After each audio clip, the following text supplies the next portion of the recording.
Rightio, back on the bedsides.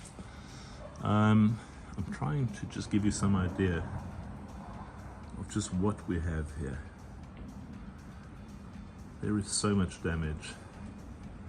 You can see hammer marks coming in from behind everywhere. Just a shed load of little pock marks. So I have no doubt that I will be using more filler than anticipated. Do I have a choice? Not really, because I really don't think that recovering this fully is going to happen. I don't have the time, the ability, or for that matter the inclination. But a bunch of holes are welded up. There's a tear there that's welded up. I will still try and get in to some of these and try and push them out as much as I can. Down here, there was a hole as well. I'll come in from behind and see if I can push this out a bit more. Then I can probably grind away a bit more of the weld.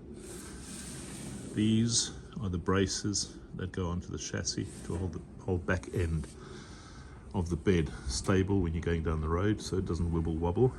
And you can see over there I've welded up the rust and joined everything, but here there's still some dents that I can push out a little bit because I really want as little as possible filler. But like I say, if you look at this, it looks a bit like chicken skin after you've plucked a chicken. It is that pock-marked from the inside.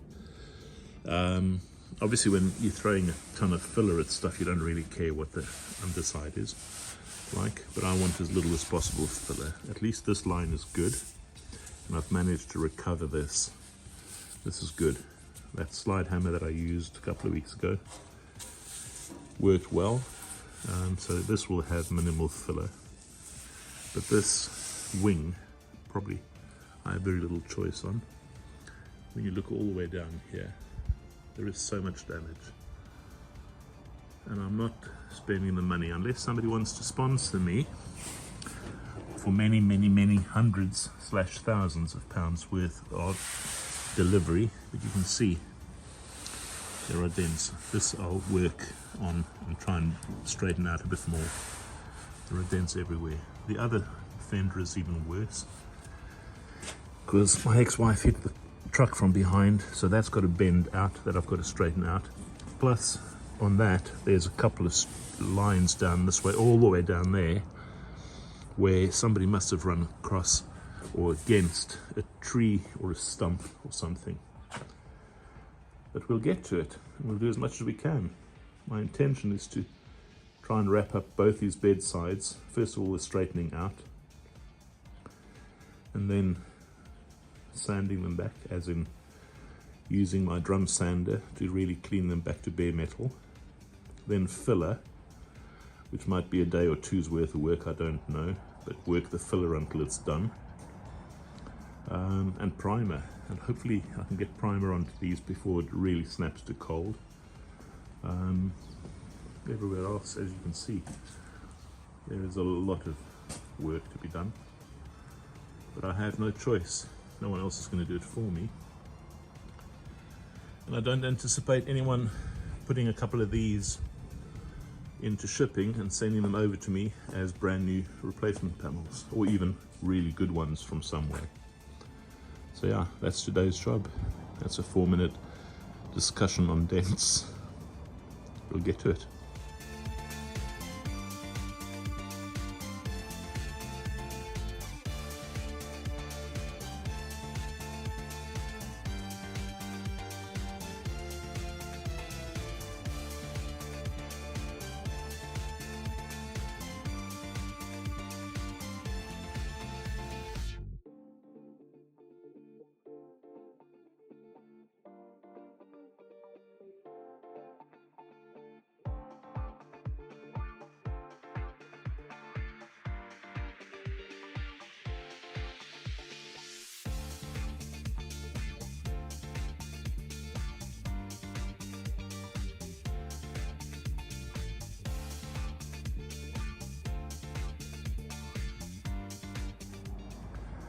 So that's the second bedside.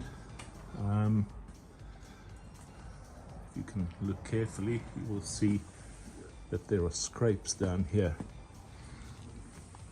These are two indentations, like somebody had gone past a tree stump or something. So at the back there's a part of the structure that I can't get by to really drive that dent out. You can do some of it. I'm not sure if it's going to make any bloody difference, because the other problem, this was rusted away, so I had to weld in a section here. But then you can see there's a dent over here that runs across there and then comes straight down here. Now, depending on the angle you take, you will see that first of all here there was a kink that's been dented back.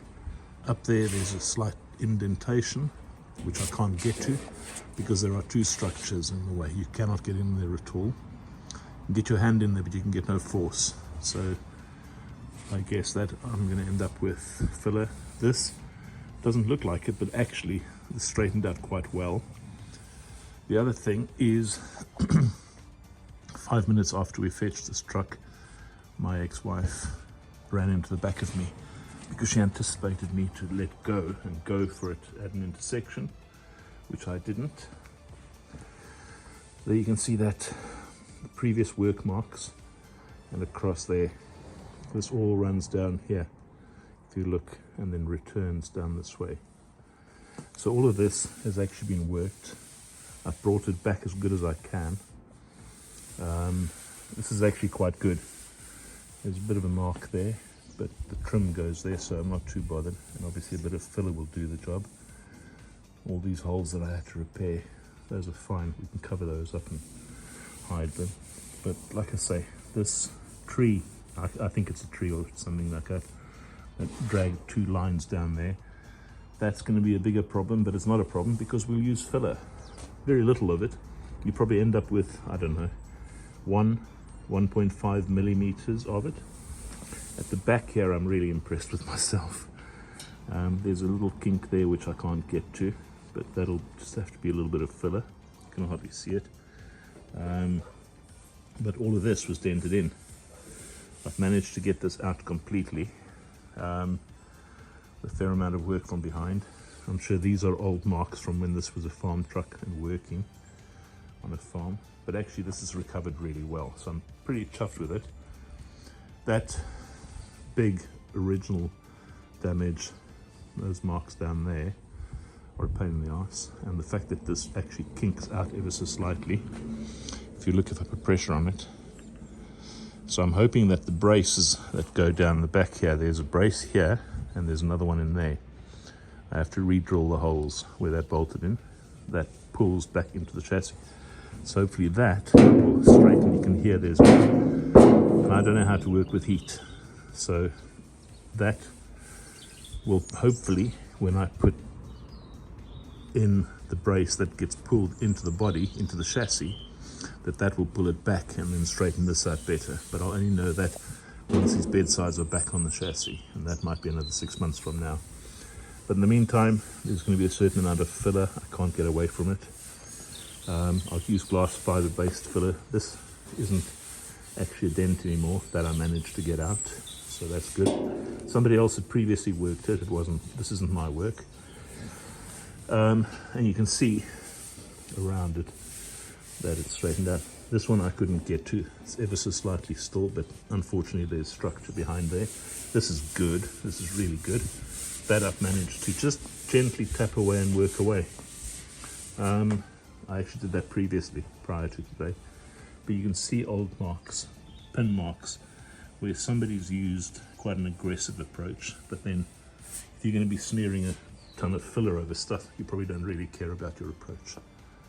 So yeah, that's today's jobbed. Temperature out here now on the driveway, it's 43. Let me get that camera lined up. Is 43 Fahrenheit, or call it 11 degrees Celsius. I'm sure the air movement will make it ever so slightly cooler, so I'm not sure that's a good time to start with filler. It's 2:30 on a Friday afternoon. Maybe I'm better off doing this tomorrow.